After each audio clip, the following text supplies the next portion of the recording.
Here are my tomatoes in the pots. These tomatoes struggled this year in these pots. We had them out in the garden. I had to move them here to the patio because it was just too hot in the garden. I actually brought them in, put them in more of a shaded area.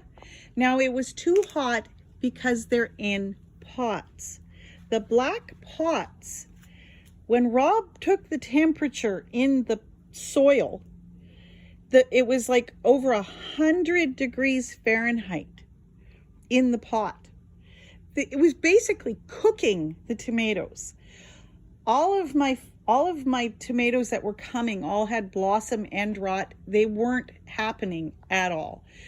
We were ready to throw them away, and I said, you know what, let's just put them in the patio and I'll decide in a few days, because of course they're living things, and I know that they're tomato plants and they do have an end of life, but they are living, and I don't like to really end anything's life before it's time. So we brought them in here. I watered them daily. They were in this more of a shaded area. The pots never got into the sun at all. I've since moved them over a little bit further onto the patio so that they can get a lot more light now. But I think I'm actually going to have enough to make some sauce at the end of this.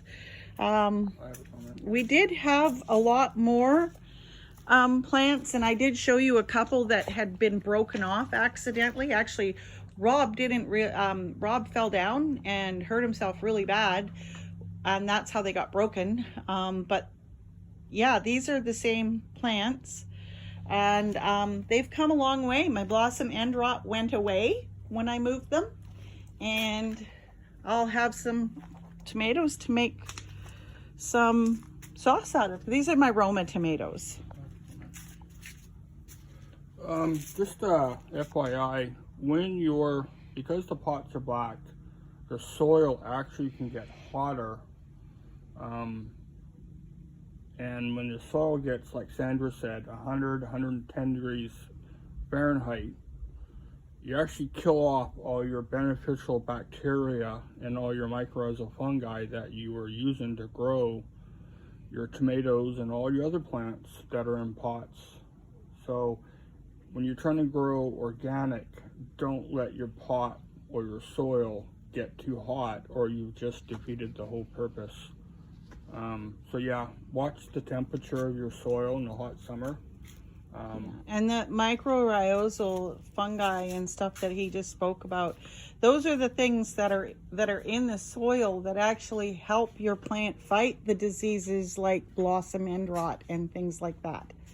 And if you don't have those beneficial bacteria in your soil, then your plant will end up with diseases, and they won't work and they won't grow nicely. If you like us, subscribe. If you like the video, like it. I'll talk to you later. If you want to, share it. Bye-bye. From Rob and Sandra.